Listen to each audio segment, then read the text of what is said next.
Hi everyone, कैसे हो आप सभी लोग। आई होप आप लोग अच्छे होंगे। मैं हूं राहुल जेसवाल एंड स्वागत करता हूं आप सभी का एक बार फिर हमारे यूट्यूब चैनल JR ट्यूटोरियल्स में।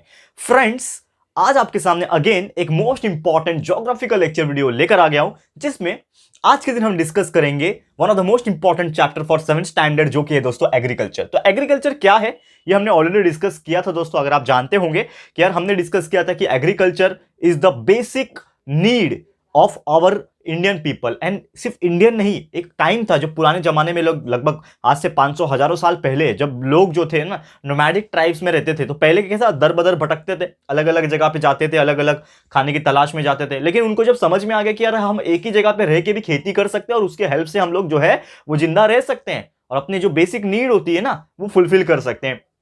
फिर धीरे धीरे जमाना चेंज होते गया एंड ऐसे कई सारे टॉपिक्स हमने ऑलरेडी लेक्चर नंबर 1 में डिस्कस कर लिए थे। तो आज हमारा लेक्चर नंबर 2 आपके सामने लेकर आया हूं एंड जिसमें आज हम डिस्कस करेंगे कि यार जो एग्रीकल्चर है ना, इसमें एक टर्म मैंने बोला था, एक वर्ड मैंने बोला था, एनिमल हस्बेंड्री। तो ये एनिमल हस्बेंड्री होता क्या है, कौन कौन से टाइप के एनिमल्स को पाला जाता है, उससे क्या बेनिफिट मिलता है, क्या क्या और ऑक्यूपेशंस है, ये सब आज इस वीडियो के थ्रू आपको डिस्कस करने मिलेगा। तो वीडियो को एंड तक देख लेना, आपको बहुत अच्छी तरीके से समझ में आ जाएगा। और साथ ही मैं आपको बता दूं दोस्तों कि हमने आपके लिए पूरा का पूरा सिलेबस पहले कंप्लीट कर दिया, आपके साइंस सब्जेक्ट का और मैथ सब्जेक्ट का। तो वो भी प्लेलिस्ट में अवेलेबल है, या फिर आप डायरेक्टली सर्च करोगे यूट्यूब के ऊपर हमारा JR ट्यूटोरियल्स नाम डाल के, तो भी आपको अपने वीडियोस देखने मिल जाएंगे। तो अच्छे तरीके से पढ़ाई करते रहना, एग्जाम जल्दी आने वाले हैं, तो जितना हो सके उतना कंसेप्चुअल नॉलेज को क्लियर करके रखो, ठीक है। और आप लोग के लिए हमने एक न्यू चैनल भी स्टार्ट किया, जैसा कि आप जानते हो। अगर आप CBSE बोर्ड के सिलेबस को पढ़ना चाहते हो, या फिर आप NCERT के वीडियोस एनिमेशन वाले देखना चाहते हो नॉलेज बढ़ाने के लिए, या फिर आपके कोई फ्रेंड्स है CBSE NCERT बोर्ड के, तो उनको भी शेयर कर सकते हो। हमारा न्यू चैनल जिसका नाम है JR ट्यूटोरियल्स नेशनल स्टडी, और उस चैनल का जो लिंक है डिस्क्रिप्शन बॉक्स में, प्लीज जाइए चैनल को देखो। अगर चैनल पसंद आएगा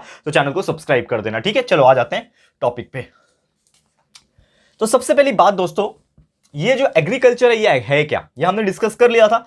तो आज हम सबसे पहले बात करेंगे एनिमल हस्बेंड्री, ठीक है। Animal husbandry. अब एनिमल हस्बेंड्री नाम में आप देखोगे तो आपको एक चीज पता चलेगा कि हम यहां पे क्या करते हैं, एनिमल्स का इस्तेमाल करते हैं टू फुलफिल आवर नीड्स। अगर हम कोई भी जानवर का, आप जानवर में बहुत सारे प्रकार हो सकते हैं, तो कोई भी एनिमल का इस्तेमाल करते हैं जिससे हमारा कुछ ना कुछ फायदा हो, कुछ ऐसा प्रोडक्ट हमें मिले, कुछ ऐसी चीजें हमें मिले जिससे हमारा फायदा हो रहा हो, तो उस चीज को हम लोग एनिमल हस्बेंड्री बोलते हैं, ठीक है दोस्तों। क्लियर है। अब एनिमल हस्बेंड्री में कई सारे प्रकार के होते हैं। तो सबसे पहला हम लोग पढ़ने वाले हैं दोस्तों डेयरी फार्मिंग, ठीक है। सबसे पहला एनिमल हस्बेंड्री में आ जाता है वो है डेयरी फार्मिंग। क्या होता है डेयरी फार्मिंग? जैसे कि आप जानते हो कि हमारे देश में गाय भैंस यानी कि बफेलो, ठीक है ना, उसके अलावा शिप्स, ठीक है, कैमल्स का तो बहुत कम होता है, लेकिन इस प्रकार के एनिमल्स को जो है पाला जाता है just because of their milk, ठीक है। तो एनिमल्स में अगर हम कंसीडर करेंगे तो ये तो बहुत कॉमन है, लेकिन ये कैमल्स वगैरह तो बहुत रेयरली देखने मिलता है, इसके लिए मैं इसको रफ कर रहा हूं। इसके जगह पे मैं लिखता हूं गोट्स, ठीक है।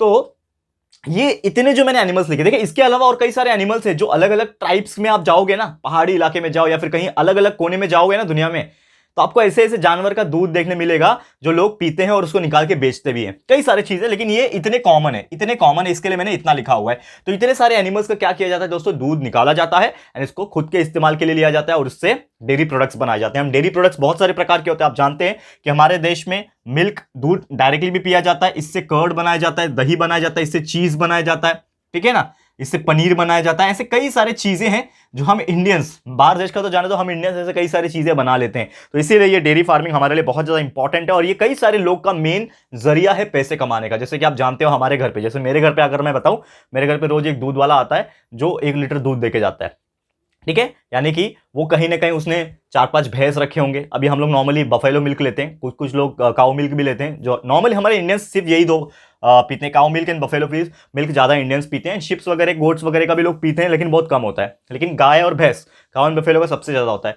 तो वहां पे उसने भी कम से कम 4 या 5 भैंस तो पाला होगा, तभी तो उसका दूध वो निकालता है, रोज सुबह सुबह हमको देके जाता है या फिर और किसी को देता होगा। यानी कि क्या है, वो उनका एक मेन सोर्स ऑफ ऑक्यूपेशन है, वो उनका क्या है, एक कमाने का, पैसे कमाने का जरिया है कि वो रोज सुबह उठ रहा है, मेहनत कर रहा है, भैंस का दूध निकाल रहा है, उसको बाल्टी में डाल रहा है। हाँ, थोड़ा पानी वगैरह मिक्स करता होगा, अलग बात है, पानी मिक्स करता होगा थोड़ा, ठीक है। ये सब करते हैं यार, आजकल कोई शरीफ नहीं रह गया यार, थोड़ा बहुत तो मिलावट हर कोई करता है, ठीक है। तो वो मिलाने के बाद सीधा घर पे आता है, दूध देके जाता है, हम उसको हर महीने का पैसा देते हैं, ठीक है। तो वो क्या है, एक मेन सोर्स ऑफ मनी है उनके लिए। तो ये एक ऑक्यूपेशन बन गया और ये इंडिया में कई सारे, एक तरीके से बोल सकते हैं ना, लोग इसका इसके वजह से अपना घर चला पा रहे हैं। और ये कमर्शियल भी आ गया है, मतलब ये डेयरी फार्मिंग जो है इसका कमर्शियल इस्तेमाल भी होने लगा है। कमर्शियल मतलब क्या होता है, there are so many factories, जैसे कि आपने नाम सुना होगा, ठीक है ना, वसुधरा फैक्ट्री हो गया, वाडीलाल हो गया, इस प्रकार के कई सारे जो फैक्ट्रीज हैं जो क्या करते हैं, मिल्क को लेते हैं नॉर्मली, अलग अलग जो छोटे छोटे दूध वाले जो होते हैं नॉर्मली वो डिपॉजिट करते हैं जाके फैक्ट्रीज के अंदर दूध, और वो दूध को इस्तेमाल करके वो कंपनी वाले क्या करते हैं, अलग अलग प्रोडक्ट्स बनाते हैं। जैसे कि आप जानते हो कि नॉर्मली हमारे घर पे दूध वाला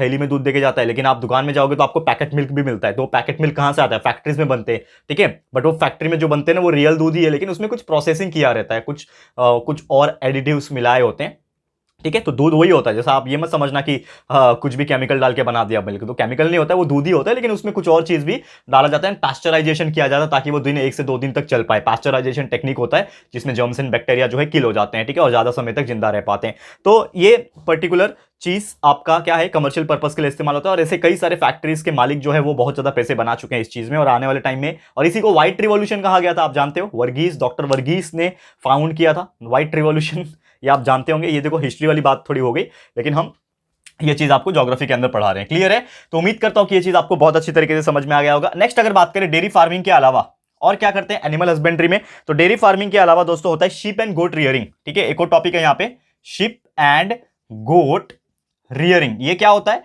जैसे कि आप जानते हैं भेड़ जो होते हैं या फिर बकरी जो होते हैं, शिप एंड गोट, इसका इस्तेमाल किया जाता है मिल्क के लिए भी, लेकिन इसका इस्तेमाल दोस्तों मीट के लिए भी किया जाता है। जैसे कि आप जानते हैं बहुत सारे लोग इसके मीट खाते हैं, यानी कि जो मटन बोलते हैं हम लोग नॉर्मली हिंदी में, तो मीट के लिए भी इसका इस्तेमाल हो जाता है। और ये शिप्स एंड गोट्स ऐसी जगह पे पाए जाते हैं जहां पे थोड़ा सा सूखा इलाका हो, जैसे ड्राई रीजन्स होता है या फिर हिली रीजन्स, पहाड़ी वाले इलाके में शिप्स एंड गोट्स पाए जाते हैं। लेकिन मटन या फिर मीट जिसको हम लोग बोल रहे हैं, इसके अलावा ये जो शिप्स एंड गोट्स होते हैं इसके और भी कई सारे यूज है। जैसे कि आप जानते हो शिप से वूल निकलता है, वूल से हम लोग वुलन कपड़े बनाते हैं, पहनते हैं ना, स्वेटर वगैरह पहनते हैं, तो स्वेटर किससे बनता है, वूल से बनता है। वूल कहां से आता है, शिप से आता है। गोट से मीट निकलता है, तो ये सब चीज होता है। तो इसके लिए हमारे इंडिया में बहुत सारे लोग हैं इसको पालते हैं, यानी कि शिप्स एंड गोट को भी पालते हैं। आप देखोगे कई सारे जगह पे आप जाओगे, बहुत सारे भेड़ दिखने मिलेंगे, बहुत सारे गोट देखने मिलेंगे, जिसका इस्तेमाल वो लोग करते हैं और उसी से वो लोग कुछ प्रोडक्ट बनाते हैं और वो बेचते हैं और उसी से उनका घर चलता है और वो खुद के इस्तेमाल के लिए भी कर पाते हैं। तो ये हो गया हमारा दूसरा टाइप ऑफ एनिमल हस्बेंड्री। तीसरा टॉपिक क्या है इसमें हम लोग डिस्कस करेंगे कि एनिमल हस्बेंड्री के अंदर और क्या आ जाता है, जिसको हम लोग बोलते हैं पोल्ट्री फार्मिंग।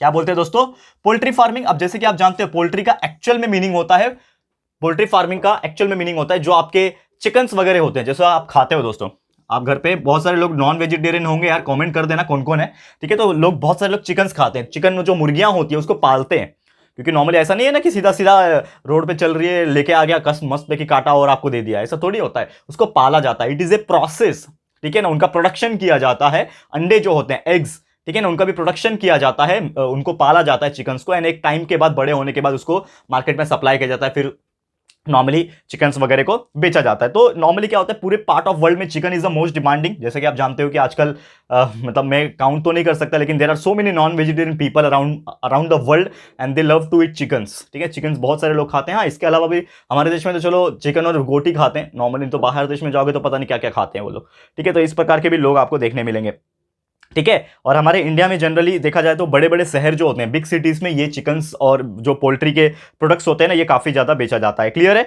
तो उम्मीद करता हूं कि आपको समझ में आ गया होगा। लेकिन कुछ कुछ एरिया में चिकन्स के अलावा दोस्तों और क्या एनिमल्स को पाला जाता है, जैसे कि पोल्ट्री के अंदर आ जाता है रैबिट, ठीक है, बहुत सारे लोग रैबिट भी पालते हैं। देखो अब ये सब ऑफेंडेड वाली चीजें हैं, लेकिन ये सच बात है, ये रैबिट्स वगैरह भी पाला जाता है, ठीक है। और पिग और एम्यू, ठीक है ना, सुअर जिसको बोलते हैं पिग, एम्यू एक बर्ड होता है, आपको पता ही है, एम्यू थोड़ा सा ऑस्ट्रिच जैसा दिखता है, थोड़ा सा अलग टाइप का होता है, तो ये सबको पाला जाता है एंड इसका रियरिंग किया जाता है। तो ये है पोल्ट्री फार्मिंग के अंदर, क्लियर है। तो ये आपको समझ में आ गया होगा। इसके अलावा एक और ऑक्यूपेशन है जिसको बोलते हैं बी कीपिंग। तो बी कीपिंग मतलब मधुमक्खी जो होती है ना, बी, मधुमक्खी बी बोलते हैं। तो ऑब्वियसली आपको पता है कि मधुमक्खी से हमें क्या मिलता है, हनी मिलता है। तो हनी के लिए और वैक्स के लिए, उनके छत्ते में वैक्स होता है ना, एक तो हनी भी निकालते हैं और उसके छत्ता जो होता है, छत्ता मतलब जो उनका हनी कॉम्ब होता है ना, ये आपने देखा होगा हनी कॉम्ब, ठीक है ना, इस प्रकार से होता है हनी कॉम्ब उनका, ठीक है, इस प्रकार से हनी कॉम्ब बड़ा बड़ा आपने देखा होगा, ठीक है, ऐसे शेप में होता है ना, बड़े बड़े, मैंने तो देखे, मेरे घर के पीछे भी लगे हुए थे, मैंने निकाल दिया, ठीक है। तो उसमें बी क्या करती है, तो देखो बी पहली बात तो जो हनी है वो कैसे बनाती है, नॉर्मली क्या होता है कि जो बीज होती है वो एक जगह से दूसरे जगह जाती है, एक पेड़ से दूसरे पेड़ पे बैठती है, एक फ्लावर से दूसरे फ्लावर पे बैठती है, जिसके हेल्प से क्या होता है, पॉलिनेशन होता है। ये आपने पढ़ा होगा, दैट इज पॉलिनेशंस, जो क्या करते हैं उसके ऊपर बैठते हैं, उसका पॉलन ग्रेन्स उनके पैर पे चिपक जाएगा, वो दूसरे फ्लावर पे बैठेंगे, तो इससे क्या होता है, क्रॉस पॉलिनेशन होता है। ये सब बायोलॉजिकल लैंग्वेज है जो कि हायर स्टैंडर्ड में आप पढ़ोगे। तो पॉलिनेशन के हेल्प से क्या होता है, पेड़ पौधे और खिलते हैं, फ्रूट्स और अच्छे से डेवलप होते हैं। लेकिन जो रस उनको मिलता है वो रस क्या करते हैं, वो अपने छत्ते पे बनाते हैं, यानी जो कॉम्ब होता है, हनी कॉम्ब, ठीक है ना, ये क्या है, ये आपका हनी कॉम्ब है। तो हनी कॉम्ब में क्या करते हैं, वो रस जमा करते हैं और धीरे धीरे वो कन्वर्ट हो जाता है और हनी बन जाता है, ठीक है। और हनी को रियर किया जाता है, हनी कॉम्ब को निकाला जाता है, उसमें से रस निकाल के उसको प्रोसेस किया जाता है और उसको डब्बे में पैक करके हनी के रूप में बेचा जाता है, ये आप जानते होंगे। और उससे वैक्स भी निकलता है। तो इसीलिए बहुत सारे लोग बी कीपिंग करते हैं, यानी कि बहुत अच्छी तरीके से इसका फार्मिंग किया जाता है। नेक्स्ट अगर फार्मिंग की बात करें दोस्तों, वो है दोस्तों पिसीकल्चर। ये तो नाम सुना होगा आपने। पिसीकल्चर क्या होता है, तो नॉर्मली इसको शॉर्ट लैंग्वेज में बोला जाए, pisciculture is nothing but the fish farming, ठीक है। फिश फार्मिंग, जैसे कि आप जानते हैं कि बहुत सारे हमारे देश में, हमारा देश नीचे की तरफ से, यानी कि लगभग मिडल से वेस्ट, महाराष्ट्र से लेके आप नीचे की तरफ पूरा साउथ में चले जाओ, फिर यहां से आप ईस्ट में चले जाओ, पूरा बे ऑफ बंगाल। तो यार बहुत सारे लोग मछुआरे हैं, यानी कि फिशरमैन जो है हमारे देश में बहुत ज्यादा है, क्योंकि समुद्र इलाका, कोस्टलाइन इलाका हमारे देश में अच्छा खासा है।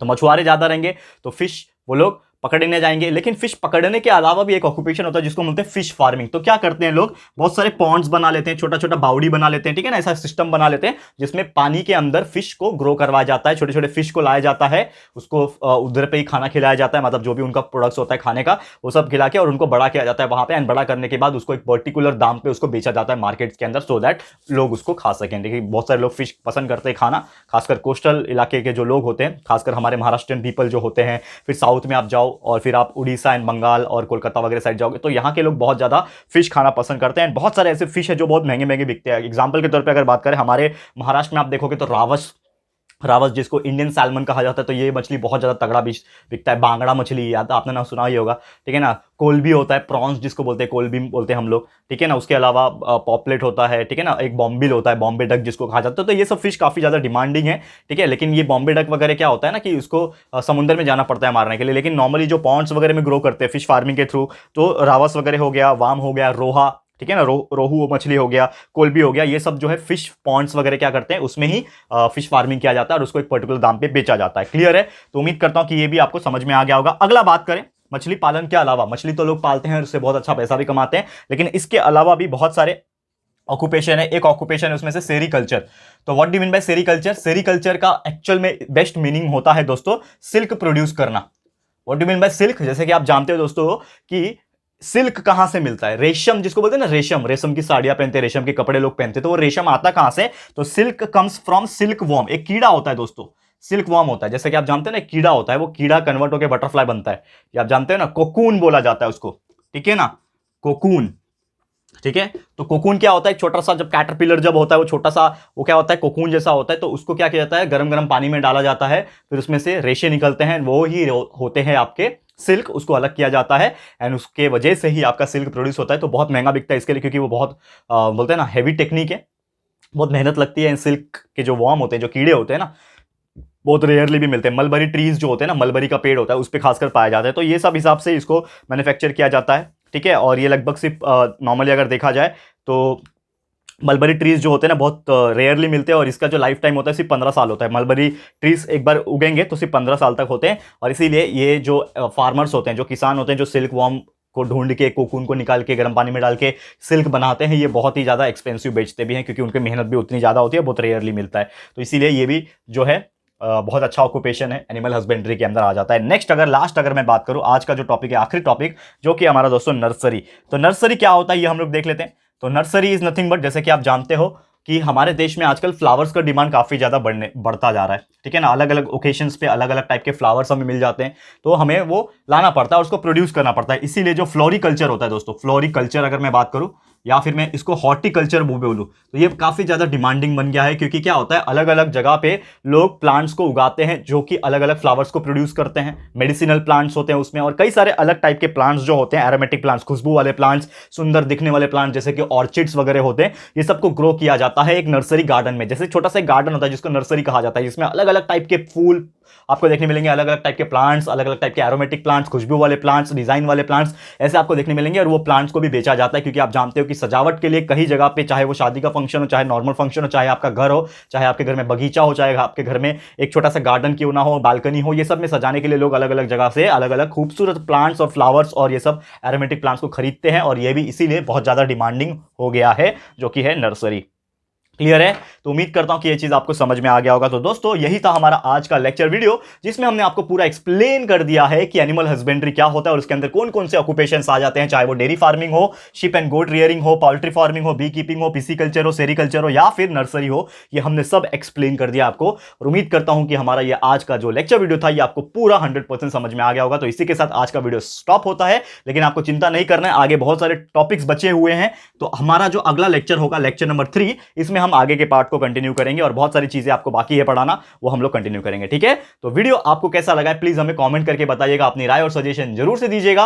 वीडियो पसंद आया है, अच्छा लगा है, तो प्लीज वीडियो को लाइक कर देना दोस्तों, एंड शेयर कर देना अपने दोस्तों के साथ। तो please share to the maximum people. First time channel पे आए हो, अभी तक चैनल को सब्सक्राइब नहीं किया, तो फटाफट से चैनल को सब्सक्राइब कर देना, साथ ही में एक बेल आइकन होता है उसको प्रेस कर देना, ताकि फ्यूचर में हम कभी भी कोई भी वीडियोस को अपलोड करेंगे तो आप लोग को नोटिफिकेशन मिलती रहेगी। ठीक है फ्रेंड्स, तो मिलते हैं हमारे अगले वीडियो में। यह वीडियो देखने के लिए thank you and good bye.